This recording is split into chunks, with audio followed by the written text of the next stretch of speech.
Good afternoon, everybody. Welcome back into my craft room. It's Friday afternoon again. I don't know where the week goes. I know I say this every week. You're probably tired of hearing me tell you how quickly the time goes, but it does. It just does. It's 5 minutes since I was here last Friday, and here we are again.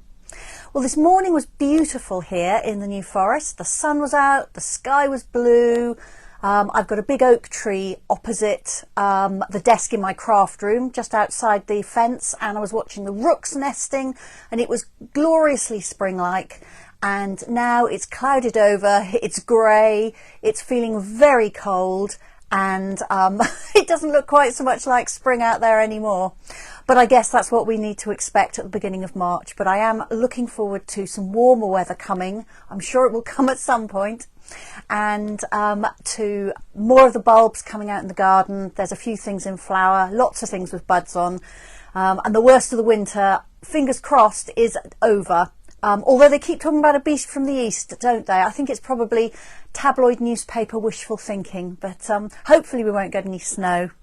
I remember when the last beast from the east came in, I'm trying to think which year it was it 2018 maybe? It was an absolute nightmare here. We got a real dump of snow, which is very unusual for down here on the south coast. And we were flying to America the morning after the night it all arrived. So it proved to be very interesting, but we did get there in the end. So all was well that ended well. Right, so if you are here watching, do let me know. I'm just going to flip over to my iPad and check that everything looks okay there. Right, let me see if I'm there.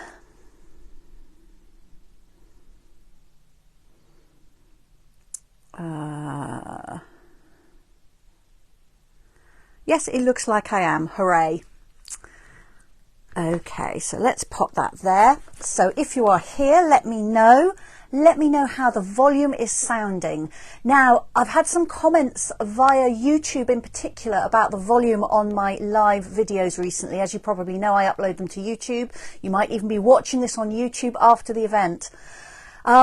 A few months ago, we had some real issues when taking a video from Facebook and uploading it to YouTube, and those issues were all Facebook related rather than anything else.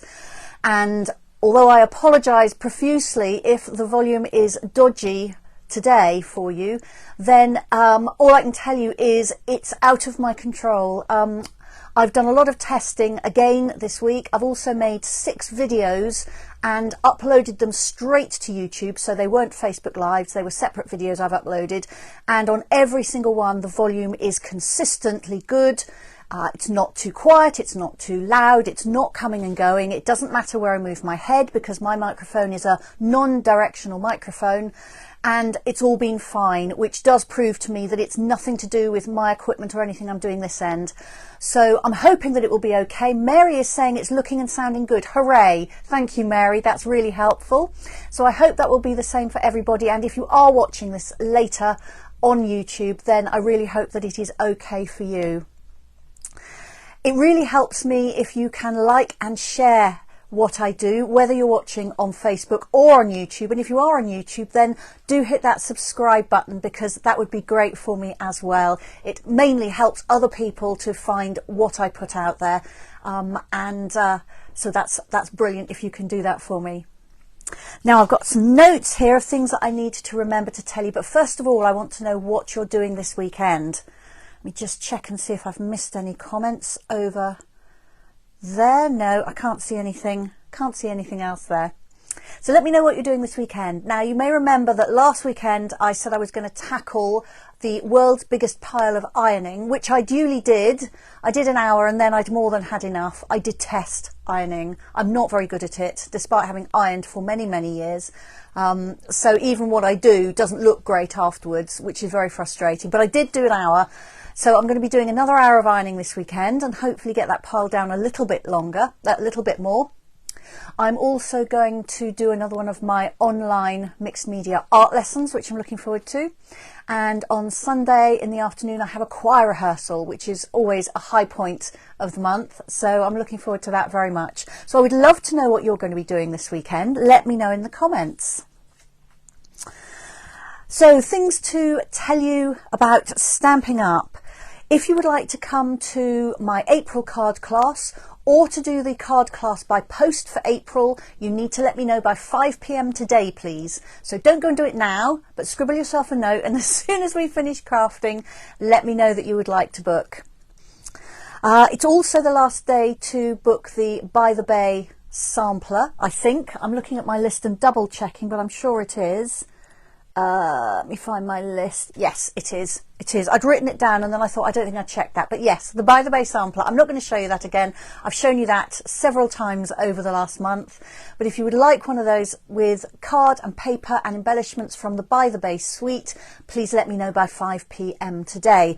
I will be ordering everything first thing tomorrow morning. So 2 big pieces of news. First of all, the online exclusives went live on the 1st of March. Now, I've tried to explain these to lots of people, and it's not the easiest thing to explain. So let me try and put it simply, and hopefully I won't confuse anybody. So up until now, we've obviously had the catalogues, which if you're one of my existing customers, I send out to you every time there's a new catalogue. And from time to time, Stamping Up have given us extra products, and they suddenly appear and they tell us, and then I tell you, and they give us a flyer which I print off and take to my classes, but we never know when they're coming, and it can be a little bit frustrating because it doesn't give me much time to kind of prepare myself or tell you about them or make samples or anything else. So what they're going to do now is they are going to 3 times a year release a whole selection of new products, and they are calling them online exclusives because they are exclusively shown online. So they're not producing a flyer for me to print out. They're not going to put them in a catalogue. They are just going to be shown online. However, although you can absolutely order them from my online shop, and when I put the camera down, I'll put my online shop address there for you to see if you don't know it already. You can also ask me to order them for you. I order approximately every other week, and as long as you tell me what you want, I can order those things for you. So although they are online exclusives in the sense of where you can see them, they are not online exclusives in the way you can order them. The idea is that people will have a look online, and if they're at a class, they'll place their order there, or if they're at home, they'll place their order online. At my classes, I work in a hall that's very rural. We have no internet there, and we don't even have a decent mobile phone service that I can use for Wi-Fi. So it's impossible for me to get online in the hall, so I can't show you the products there. So I did take along to my class this week some printouts with photographs and information on what is available in the first release of the online exclusives. But if you're at home, then head over to my website, sallybowman.stampinup.net, and look for the online exclusives. Now, there's about, I think it's 4 pages, if you're looking at a computer, 4 pages of products. The first page, or could be 2 pages, are new products, but they've also slipped 1 or 2 a bit further on. So even if you start to see something that you're familiar with, keep going. Go right the way through to the end of the last page.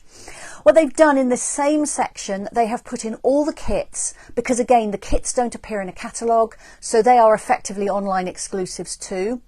And they've also put in there the Stamping Up merchandise you can get. So the specially decorated grid paper with the flowers on it, the coffee cups, the bobble hat, the sweatshirts, the file folders, the poster, all those merchandise things, if you like, with the Stamping Up logos and designs on them, which are not crafting products. Those are all in that section as well. And then when you go past those, slightly strangely, you then come across a few more new products. So I think something strange has happened in the ordering process in terms of putting things in order rather than actually placing an order, in putting things in order. So go right the way through to the last page. It's really important you go through to the end because we've got some punches there. They have brought back 2 of the circle punches. I have been asked and asked for these since they were discontinued, but you can now get the 2-inch circle punch and the 1 3/4 inch circle punch. So if you've been after those, then you will find those there. So that is really good news. Please buy them, because we keep telling Stamping Up that we need more punches. And if you buy them, they will know that's the case. I can tell them till I'm blue in the face that my customers want more punches, but unless my customers actually buy the punches, they're not going to listen to me. So there we go. I hope that makes sense about the online exclusives.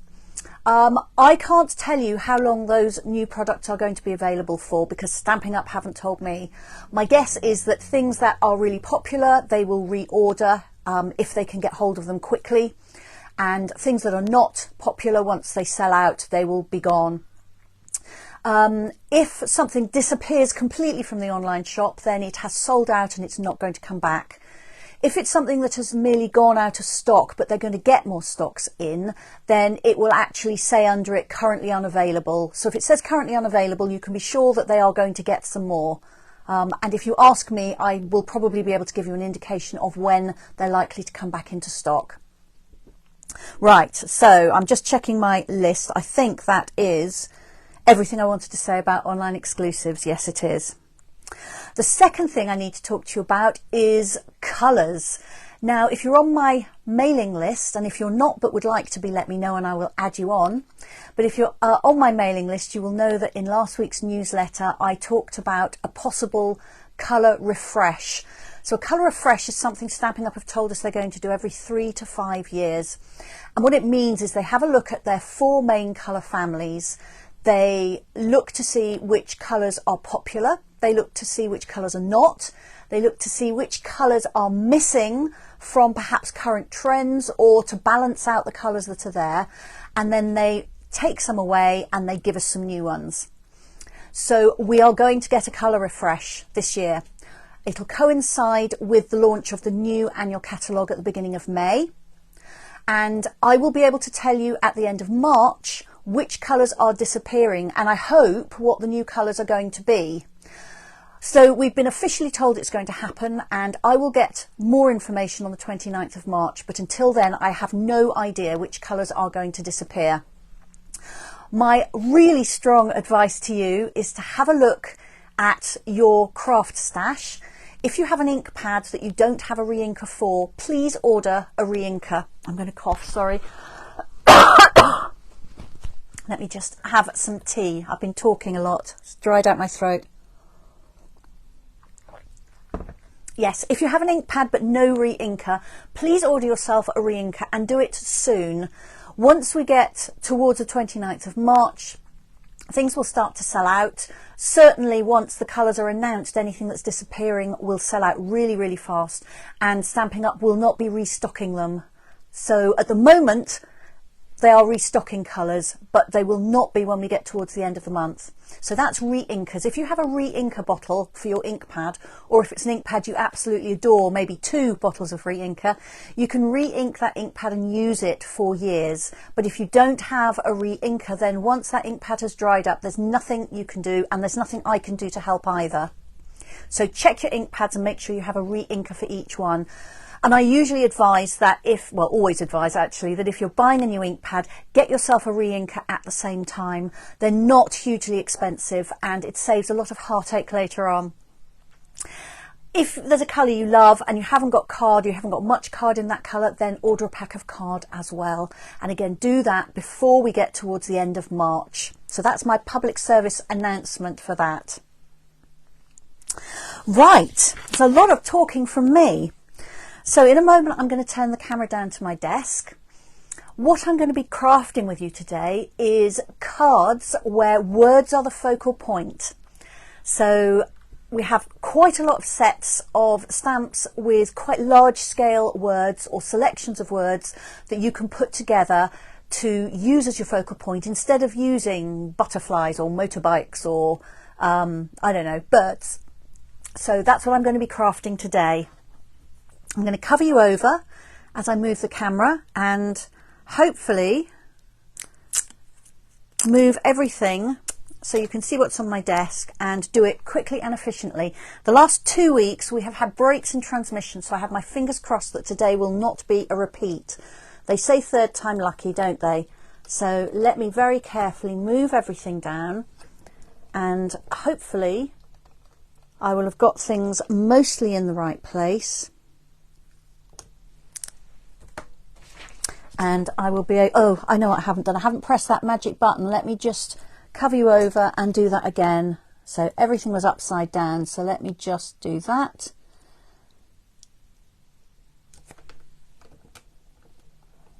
Where are we? That's the one I want. Okay. Let's try again.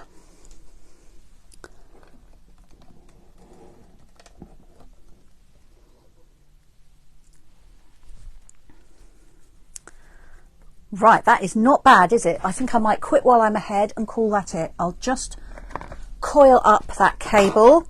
So you can see there, that's a note of my email address if you would like to book classes, or the sweet sampler, the By the Bay sampler, that's the email address to use. If you've got inquiries, you can get hold of me there. And if you would like to have a look at those online exclusives, then you can see them all on my website, which is also listed down there. So let me just see if I can clip up the worst of that microphone cable. I think I can.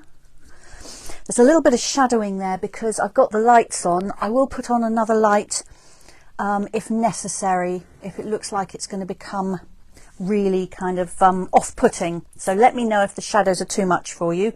But for the moment, I won't put it on because sometimes it causes more shadowing rather than helping. All right, so I'm going to use 2 stamp sets today, and this is the first one. This is called Kind and Sincere. This is in the new mini catalogue, and it has 3 large words on it: congratulations, thanks and kind. It's got a little sketchy leaf image here too, which is nice. And then in smaller typeface, it has a whole load of phrases which you can add to one of these bigger words. And of course you can use those big words separately and on their own. So we have thanks for being so kind. We've got congratulations on your big news. Thanks for everything. Thanks so very much. Then we've got congratulations are in order. Kind and generous. You're too kind.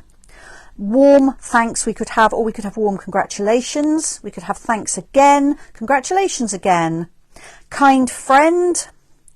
Congratulations to you, sincere congratulations or sincere thanks. Congratulations you too, or you could have thanks you too, and then heartfelt is the last word. Heartfelt congratulations, heartfelt thanks. So there's lots and lots of mixing and matching you can do with these.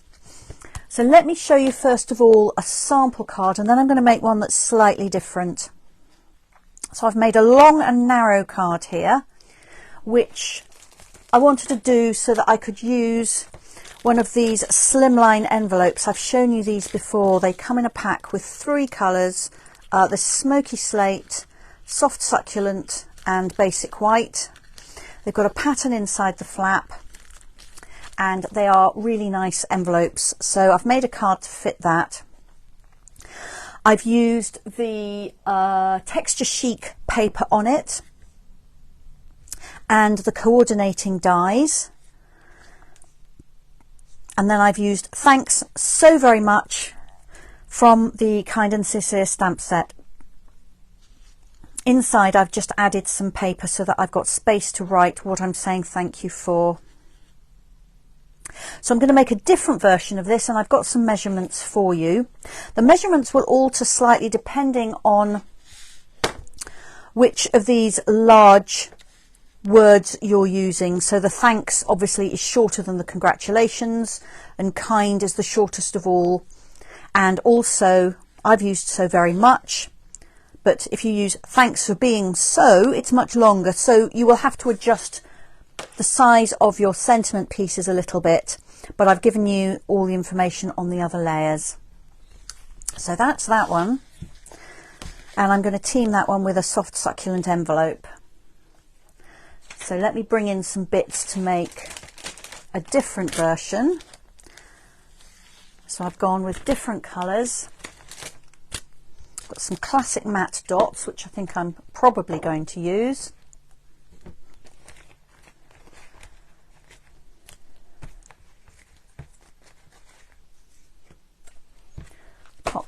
Pop my basket down on the floor. Okay, I'll show you what I've got here and then I'll give you the measurement sheet. So I've got a smoky slate envelope, which is not very easy to say, from the pack of slimline envelopes. And then I have a thick basic white card base, and I have cut an insert for it. Again, I'll give you the measurements in just a minute, just so that I didn't have to stress out about stamping on my card base and making a mess. I have a strip of paper here just to decorate with inside. It's actually shorter than my insert because it was just a little scrap sitting in my pack of paper, and I thought, oh, I can use that on here. Then I have some patterned paper. This is the leaf design from the Abigail Rose set. It's really nice. I think this will work for anybody, men or women. On the back it's got a floral design, but this side is just leaves. And then I have a smoky slate card layer. Then I've got some white card for my stamping with a grey layer for that to go on. And I should have, but it's not there, so I'm going to grab that, some white card for my stamping for this. So let me just reach that.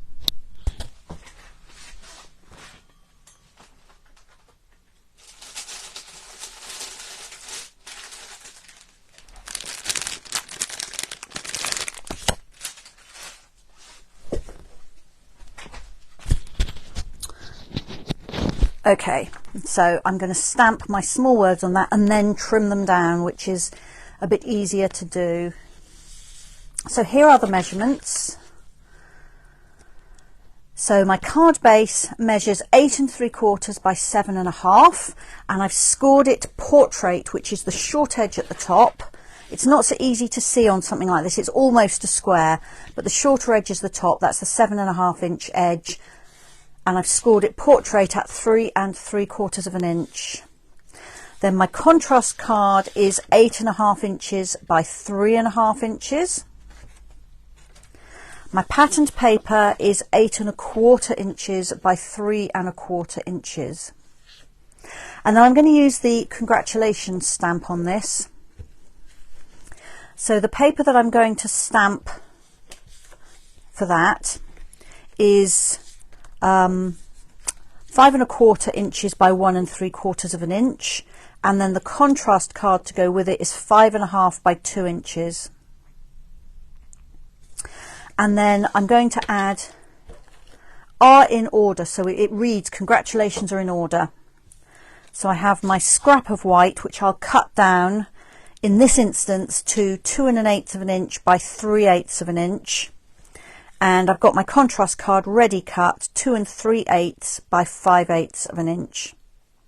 And then finally my insert is 8.5 by 3.5 inches. So let me move that away. If you need that back, let me know.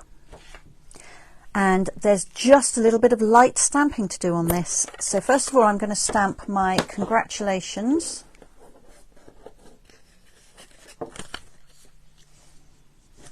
I've got basic grey ink. It just gives a little bit more contrast than smoky slate. Smoky slate is the same as the card, but it didn't give me quite enough contrast. So I've gone a shade darker with basic grey. And I'm just going to stamp this right in the middle, try and get over the top.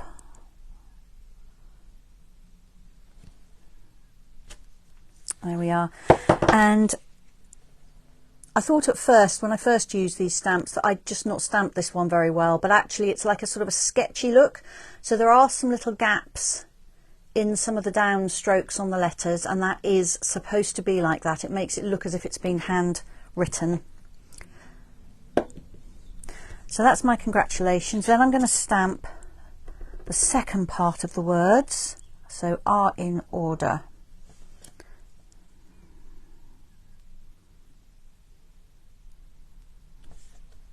There we are. And I'm going to need to cut that one down. So let me bring back my measurements so I know what size I'm aiming for. So I want this to be 3/8 of an inch wide. So let me see. So I need to take a little bit off the bottom underneath my stamping first, and then cut it to 3/8 of an inch. And then I want it to be 2 1/8 of an inch long. So that looks like, I just need to take a tiny bit off this end as well, just to make sure my words are in the center.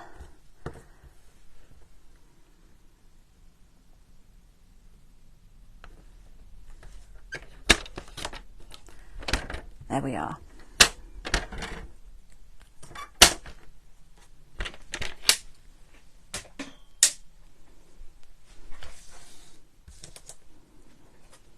And then I can layer that onto my grey piece, and if I can find my congratulations, there it is, I can layer that onto this one.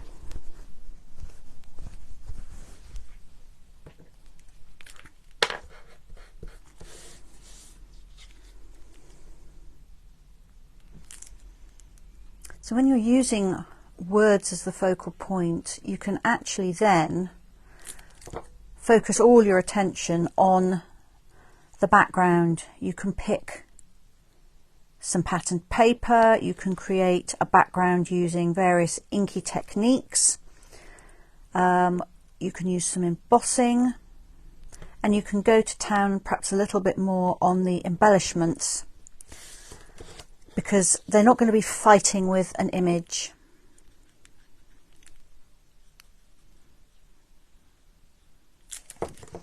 And in the next card, I will show you how you can use a slightly smaller scale word, but still have it as your focal point. So the words in this set are really quite big, but they don't have to be to still use words as the focus.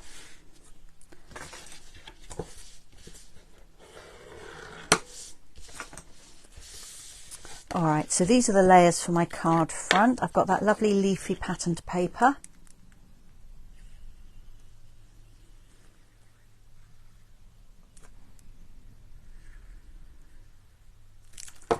As always, using the multi-purpose glue will allow me to slide the paper layer and get my borders nice and even. If I'd used double-sided tape or one of the tape runners, great glues though those are in other circumstances, it doesn't allow me to get a second chance at getting it straight. So this is my absolute favourite glue for layering. And while I'm talking about the glue, not everybody knows, but there is a fine nozzle at end, which I think most people does know, but in the other end there is a spreading end. So there's a little hole in there, so the glue will come out of the bottom as well. So if you're gluing a large area, you can actually put your glue down and then spread it out with that end.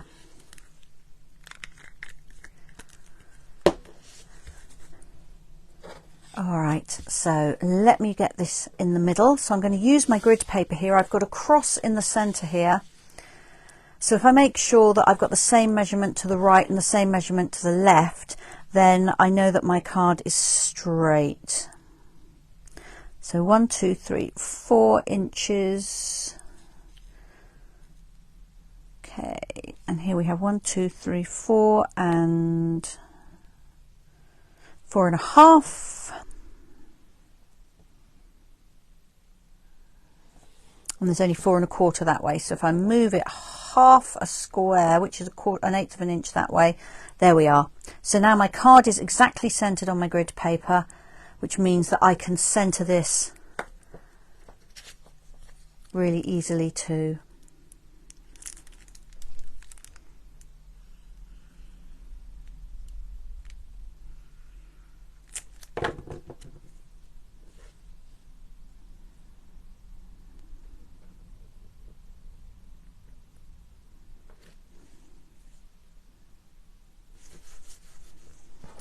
And then I'm going to use dimensionals on this one.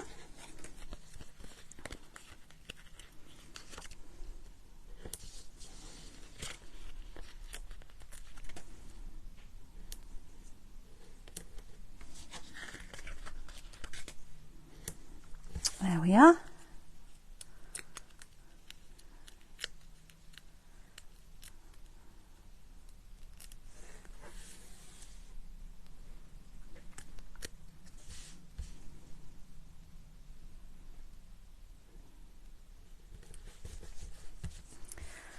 And that's my card front almost finished, but I do think I probably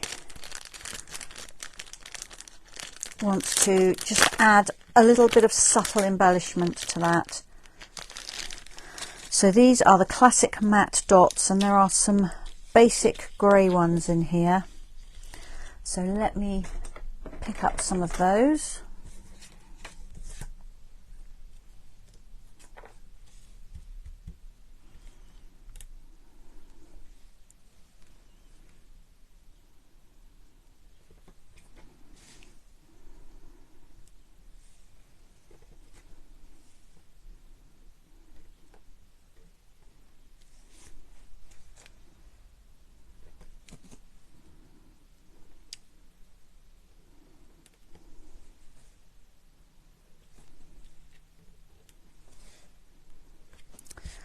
I'm kind of doing a diagonal line here, but I'm not measuring how I place them or anything like that. There we are.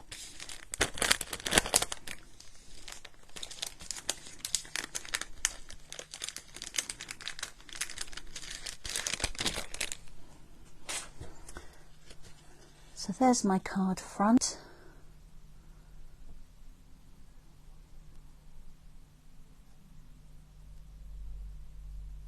And I'm going to work on the inside. So this is my insert, and I can't see where my patterned paper has gone.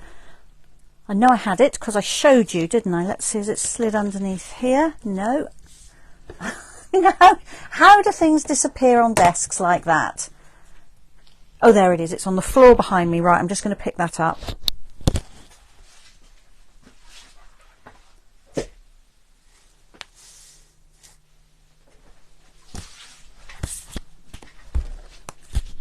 There we are. Right. So again, I'm just going to use patterned paper inside this. I'm not going to add any other stamping because when the time comes to send this, I want some space to write about why I'm congratulating them. There we are. I think grey on white is such a clean, elegant look. If you wanted something a little bit more special, instead of the smoky slate, you could use some silver foil with the same paper. That would look good.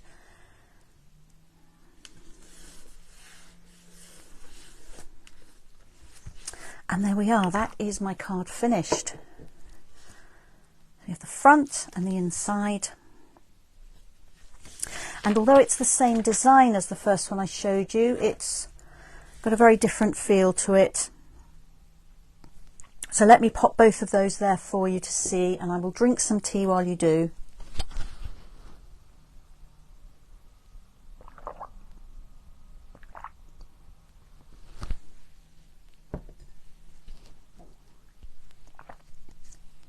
You're all very quiet today.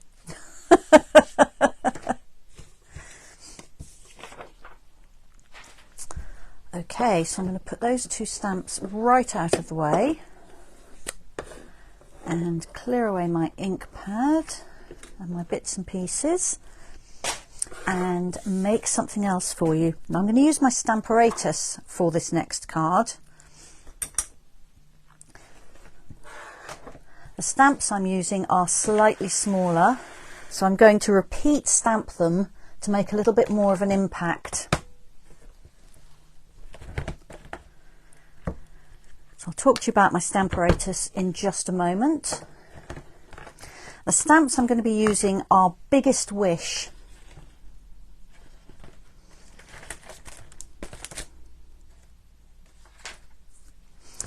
I love this set. This is in the annual catalogue, and you've got 5 large scale stamps, and then you've got 5 smaller scale stamps plus this little background stamp here.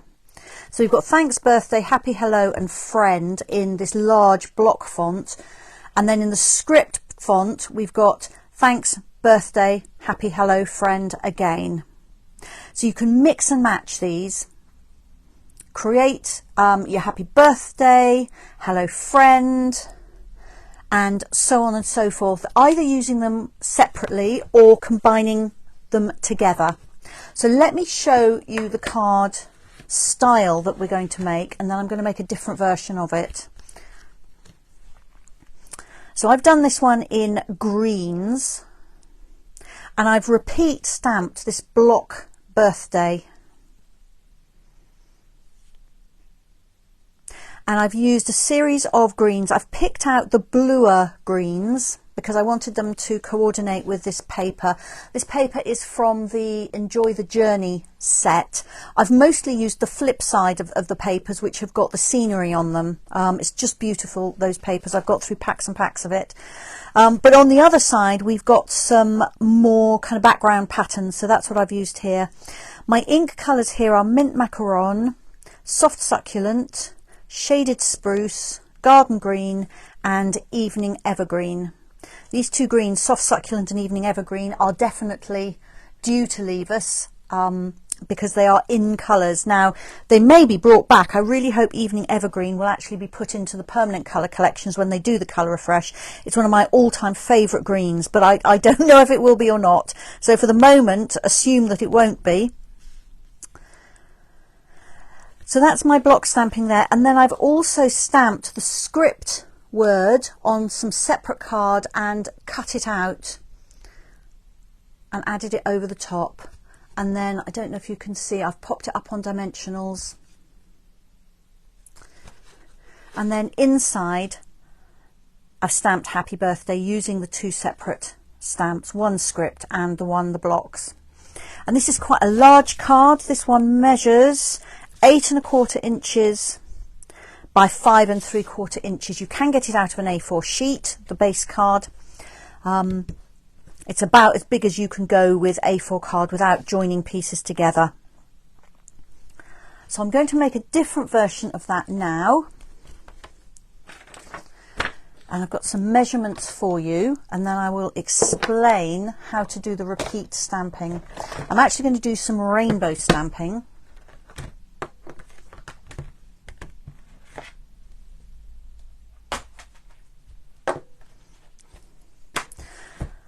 So my ink colours, I can't quite fit the whole rainbow on, so I've got 5 of the 7 colours. I've got red for real red, pumpkin pie for my orange, daffodil delight for yellow, pear pizzazz for green, and then I would have blue, indigo and violet. So I've picked Orchid Oasis, which is bluish and purplish, so I felt that that was a good kind of in the middle one. And then I'm going to make a thank you card this time round. So I'm going to use the large thanks image, which is that one, and the script thanks image, which is that one. And actually, let me put this birthday one back.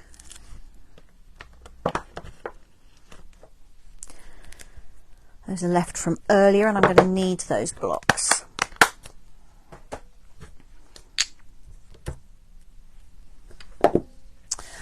So let me pull out my pieces. So my card base for this card, I've chosen Orchid Oasis, and it's 8 1/4 by 11.5 inches. So I've just trimmed down an A4 piece just slightly, and it's called Landscape, so that's with a long edge at the top at 5 3/4 inch. Then on this card, I used patterned paper for my next layer, but for the card I'm going to make now, I'm actually going to use some contrast card and stamp on it. I love the contrast of purple and orange. They just go so beautifully together. I like bright colours. If you don't like bright colours, maybe this combination won't be for you. But I've done a subtle one, so now I'm going to do a bright one. And this contrast card is 7 1/4 inches by 4 3/4 inch. Then I have some more contrast card. So I've gone back to Orchid Oasis. This piece is 6 1/2 inches by 4 inches. And then my card for stamping will go on there. And that's 6 1/4 inches by 3 3/4 inch. And then my card for the insert is 8 inches by 5 1/2 inches. So that's my pieces. Then I've also got a scrap here to stamp my extra word on that I'm going to cut out. And I've got a spare piece for the front in case I mess up. So here's my Stamparatus. So this is a stamping platform. It's a tool that you can use to help with your stamping, and it's brilliant for all kinds of things. Instead of holding your stamp on a clear block, you hold it on a plate like this. And when the stamp goes down, you can push on it with both hands, and that's not going to move. It's not going to wobble as a stamp on a block sometimes can. If you lift it up and the ink hasn't all transferred, when you put it back down, it will go down in precisely the same point, so you can press all over it. If you have problems with your grip, if your hands aren't very good, I have arthritis in my hands. At the moment I can still use stamp blocks, but there will come a day when I can't, and then I will be doing all my stamping with this. It is much easier to manipulate this large piece of plastic rather than having to hold a block, because I can press on that in whichever way works for my fingers. So it's great if you have problems with your hand. If you have a shake, it's also great because it's not going to shake, whereas holding a block, you might find you have problems. When you get your Stamparatus, it comes with a foam mat, and you will want to use the foam mat if you are using photopolymer stamps. So I'm using photopolymer stamps today, the clear stamps. So I'm going to be using my foam mat in there. And then as an add-on, you can get this mini grid paper which fits perfectly in there, and I always have a piece of this on there. There is a grid marked on the plates, but I find the grid paper is much easier to follow, and also it will catch any ink. If I'm stamping off the edge of something, for instance, this will catch the ink rather than it going all over my mat. On the underside, you have storage for magnets. So there are 2 magnets. These are incredibly strong magnets. You do not want to get them close to each other on your table. They're best stored in here because they are safely away from each other. And if you put them both on your table, they're so strong that they will fly together, and they can shatter if you do that. They're also so strong that I have issues where I'm losing some dexterity in picking them up. So I find it much easier to have put a little handle on them. I've got some bright coloured duct tape which I've just wrapped around with some extra, and I can get hold of this piece, and I find it much easier to pick the magnets up rather than try to actually hold the magnet. So that's a few little bits of information and tips about the Stamparatus. There is lots more information online. I've done some videos using the Stamparatus, and so have Stamping Up. And if you've got questions on this tool, then do let me know and I will do my best to answer them. Alright, so let's do some stamping. So I've got my foam mat because I'm using a photopolymer stamp. I've got some grid paper to help me keep everything straight. And I'm going to bring in my piece of card for my stamping. I'm going to locate it in the top corner here. I don't have to, I could have it out here, but it's much easier if it moves to locate it back in that corner than have to remember a measurement out here. And for this project, it will work fine for me to have it there. On larger projects, you might find you need to move it somewhere else. So the first thing to do is to position my first stamp. Now if I bring in this one, I'm doing thanks for this, the card I'm making now. This was birthday, but my first word was up at the top and in the middle, looking from left to right. So I'm going to do much the same with this, and I'm going to put this with the image side down on top of my card, about there. Yeah, about there. And then I'm going to flip the plate onto the stamp and push down, and that will pick up the stamp. Okay, so now I'm going to anchor my card in place with a magnet, so the card won't move too much as I'm stamping. And if it does move, as long as I locate that top right corner in the top right corner of my tool, it won't matter. So I'm going to ink up my stamp just as I normally would, except instead of taking the stamp on a block to the ink pad, I'm going to take my ink pad to the stamp. And I like to put a stamp box underneath here just to lift the plate up so that it's parallel to my desk rather than tilting downwards. It just makes life a little bit easier for me. So the first colour in my rainbow is red, so let's ink up with a real red ink pad. And then I'm going to flip this over and stamp. You might be able to see I've got some ink on my plate. It doesn't matter, that's not going to transfer. And then I just press all over that. And there we go, I've got a perfect image. Now because I'm stamping a rainbow, I'm going to change colour, and that means I need to clean my stamp before I do anything else. So I have a chamois here, stamping chamois. They come as a large piece. I've cut one up because it's so much easier to bring it in around my stamp here to clean it if I'm just dealing with a small piece. And when this gets inky, I'll just pull another one out of the box. So now my stamp is clean. Before I ink it, I'm going to move the stamp.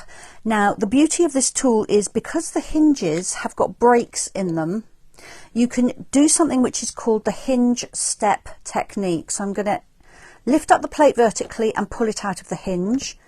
Never try and lift the plate out when out of the hinges when it's down like this. You always want to lift it vertically to avoid breaking the little pegs. And then I'm going to move it down one notch and slot it back in. So there's nothing in this top section here. I've moved it down a notch. Now I'm going to ink it up with my next colour, which is the next colour in the rainbow, which is orange. So I'm using pumpkin pie ink. I'm going to flip over, do exactly the same again, press down to transfer that ink. And there we are. Now it looks like I didn't ink my stamp very well. I'm not going to lift this up, but I'm sure you can see there that's a little bit faint. The beauty of this tool is I can just re-ink that and go back, and it will go down in exactly the same place. If I was doing that with a stamp on a block, there's no way it would go down exactly. There we are, that's better. So now I'm going to clean my stamp again. I'm going to lift up the plate and move it down one more notch, and then ink it up with my next colour, which is yellow. So this is Daffodil Delight.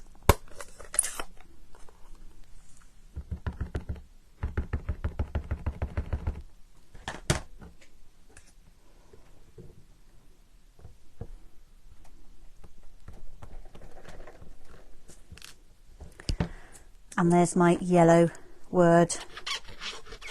Clean the stamp, lift up the plate, move it down a notch, and my next colour is green. So I'm using Pear Pizzazz, which is a light, fairly bright green. It's not as vivid as Parakeet Party or even as Granny Apple Green, but I think it works well. It's the right kind of green for these other colours.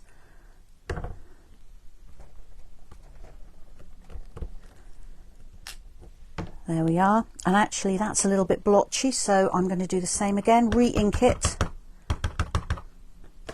I think my green ink pad needs re-inking. I must remember to do that before I put it away.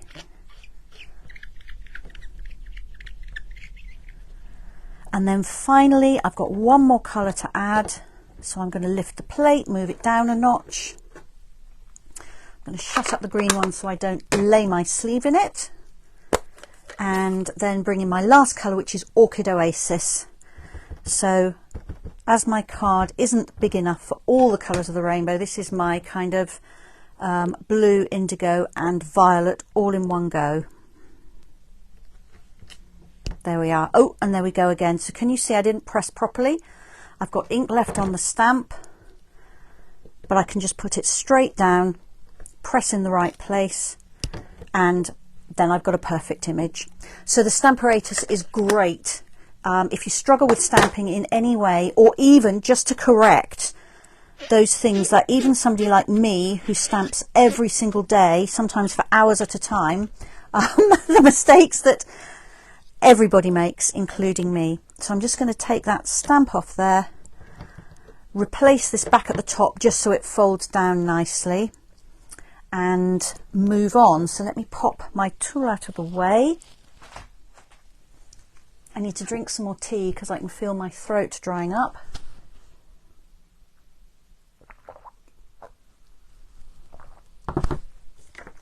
There we are. Now I'm going to layer this up, and then I'm going to do that final cut out word after that, just so that I don't lose it on my desk, because if you could see the state of my desk, you would know why. Now I'm just using card for this layer, so to add a little bit of interest, I'm going to stamp it with the little cross image that is in the stamp set, and I won't need to cover the whole of the card because I've got a layer coming on top like this, so you can see I just need to kind of do the outside edges. I've got a stamping mat here, a foam mat, because these photopolymer stamps have no sponge on them, because obviously if they had sponge on the back you wouldn't be able to see through them, which is the whole point of them. So I'm just adding something soft underneath to make sure I get a really good impression.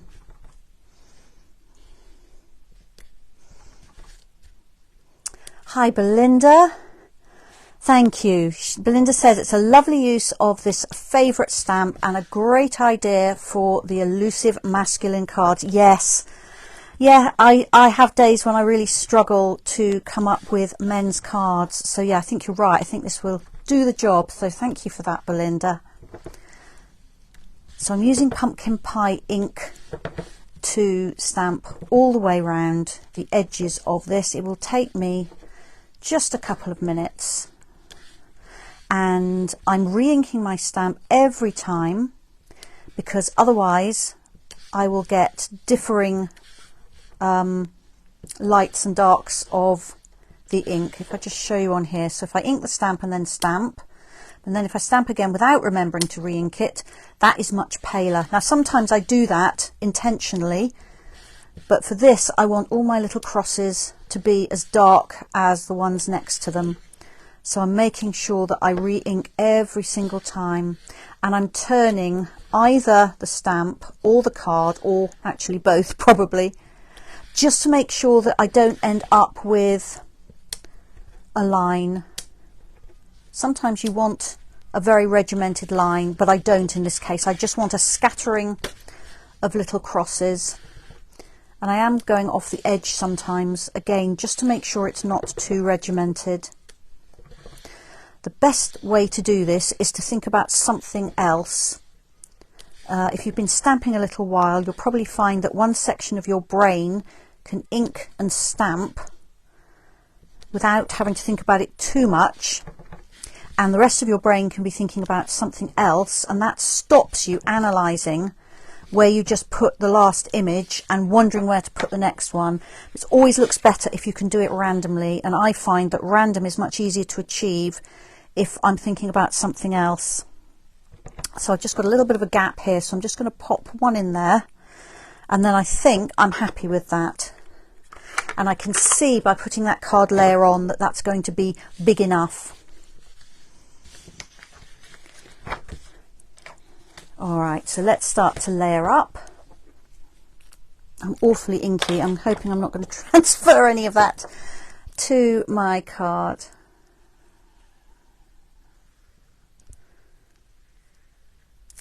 So this is my stamped piece.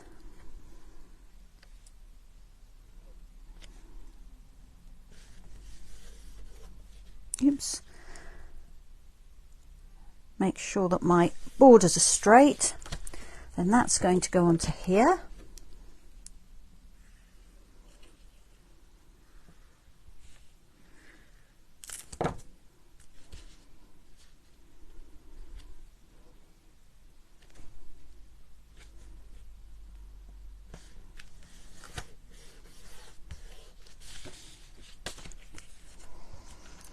And then finally onto my card base.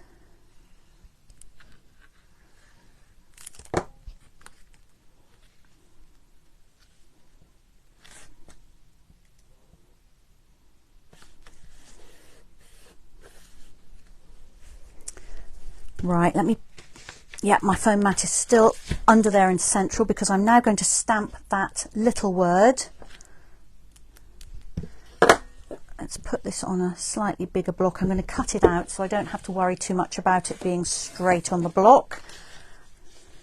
And I'm going to stamp it in Orchid Oasis ink because that's the boldest colour, I think, or the darkest colour anyway, and it will stand out against the others.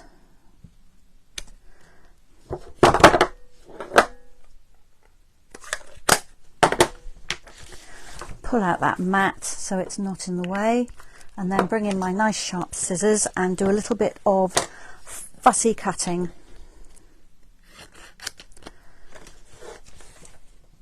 So my top tips for this are sharp scissors, and hold the scissors at about a 45-degree angle to the card.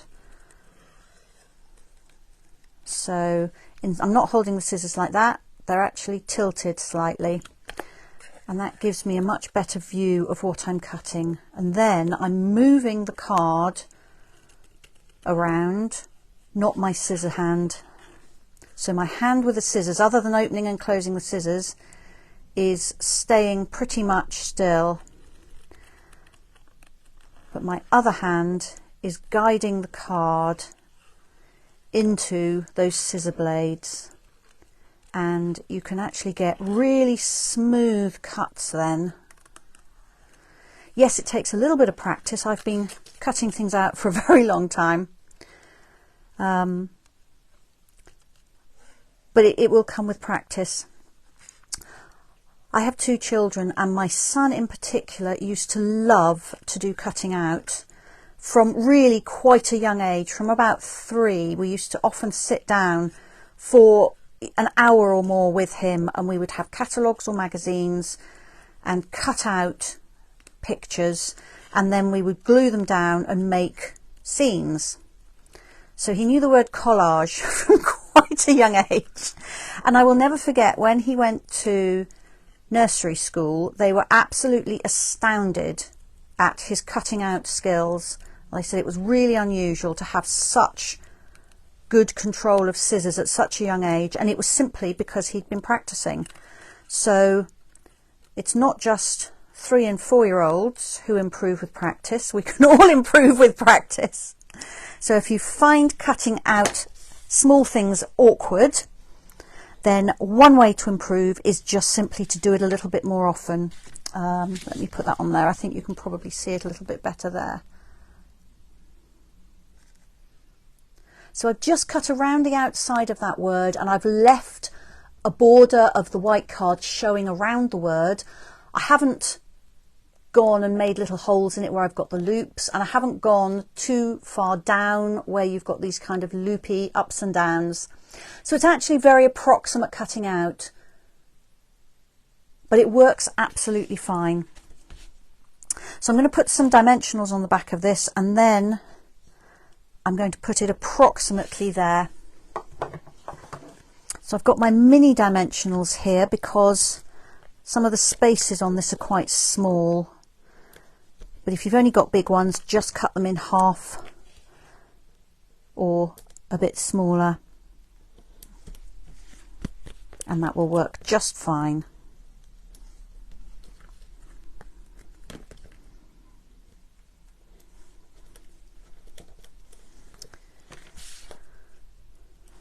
So I'll take off the backing and pop it down, and then my card front is finished.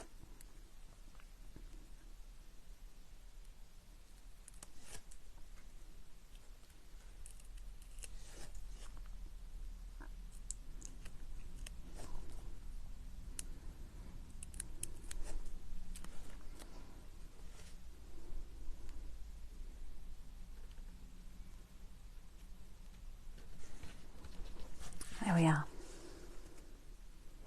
I don't know if you can see the dimension on that. Maybe you can, maybe you can't.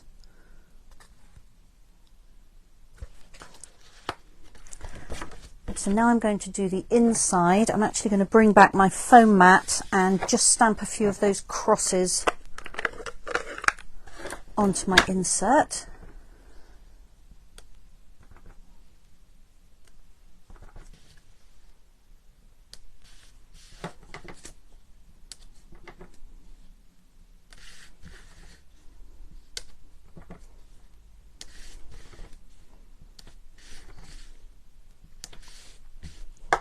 And then I'm going to stamp thanks, and I think I'm going to go with that script version of it, but to be honest I could use either one. There we are.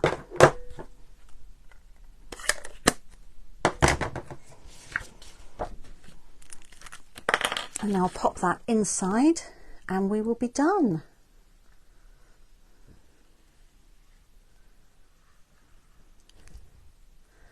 So the Hinge Step stamping method I showed you using my Stamparatus tool, you can use with any of your word stamps. The ones that I used for the first card will work.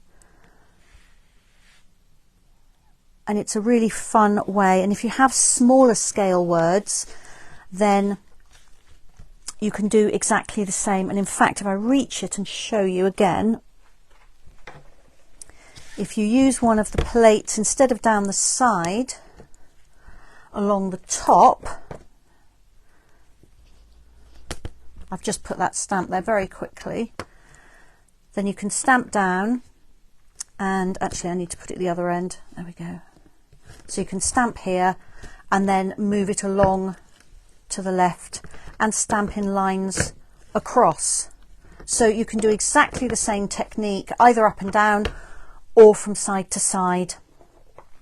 It will work equally well, and if you're using a smaller stamp for your cards, then that makes much more of an impact than it might on its own. So let me bring these two cards back, which are the same but different, and then I'll bring in both cards that I made this afternoon. So this is the Biggest Wish set, and then the other one I did is called the stamps are called Kind and Sincere, so that's this one. So you don't always need an image to make lovely cards. You can actually use words to be your focus, and then you can have fun creating the backgrounds, putting the different colours together, and so on. So I've had a lot of fun crafting with you this afternoon. I'm just going to turn this back up to say a goodbye to you. We've actually run slightly past 3 o'clock today.